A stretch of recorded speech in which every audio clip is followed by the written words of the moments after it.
Welcome back in. President Biden, you might recall, recently announced an executive order that would make half of all new vehicles sold in the U.S. by 2030 zero emission. Now, it was a non-binding order, but it had an agreement letter by some of the top manufacturing leaders in our country.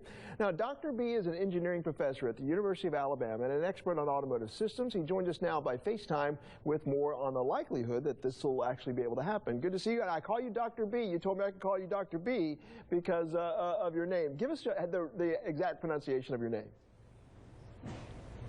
Bharat, Balasubramanian. And that's why he says everybody calls him Dr. B. But, all right, first of all, tell us why you think this is, just a rather difficult and challenging effort by the president to have zero-emission cars by the year 2030.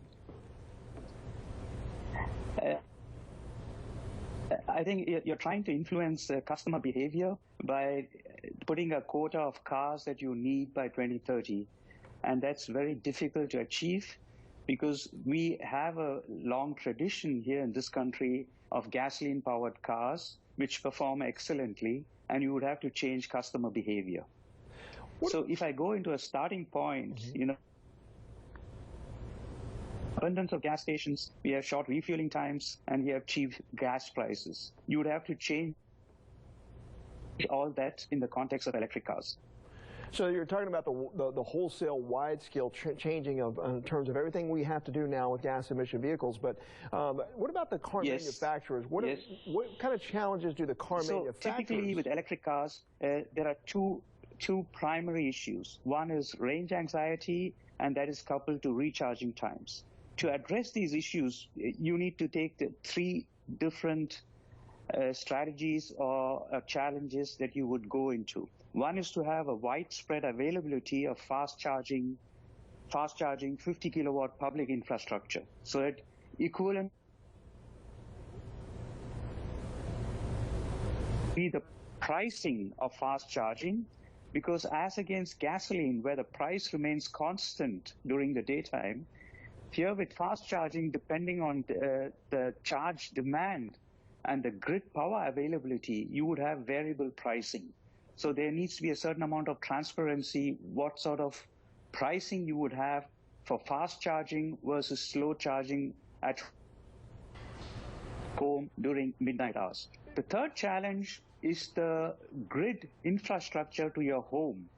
Typically, our homes are not configured for battery electric vehicle charging. So most homes today would only be able to get about 11 kilowatts of charging power, and that would be just about sufficient for one electric vehicle, but no way for two electric vehicles. So the grid infrastructure to your neighborhood, to your home, would also need to be strengthened. Dr. B, and we apologize for some of the glitches right there, but I think we're getting the gist of a lot of what you're saying here, some of these talking points. But what about other countries who are maybe a little bit more advanced in that effort? Is there infrastructure in place? Are their homes geared to having more electric vehicles? Both. Typically, countries like Europe, and as you know, I also live in Germany, they have a much denser population. So it is easier to set up charging infrastructure in the cities as against a big country like Alabama and the United States. The second point is very relevant. That is, in the United States, we have two-phase electricity at 110 volts. In Europe, we have three-phase electricity at 220 volts. So basically, you are having between 3 and 4 times more power available at home compared to the average U.S. household. Okay. And very interestingly, I'm just now installing both in my German home as also here in Tuscaloosa electric vehicle charging. Here, I can just about manage one line at 11 kilowatts. In Germany, I'm getting 2 lines at 22 kilowatts without any modification to the household grid. Dr. B, just we got to wrap here, but just how long is it? Can they just make the batteries last longer so you don't need to charge them as much and as frequently? I think we have reached somewhat the limit. Okay. Because the weight of the battery is currently laid out for about 400 to 500 miles range. Gotcha. Okay. Dr. B from the University of Alabama, formerly Mercedes-Benz, we appreciate it. Thank you so much. 8:51. We'll be right back.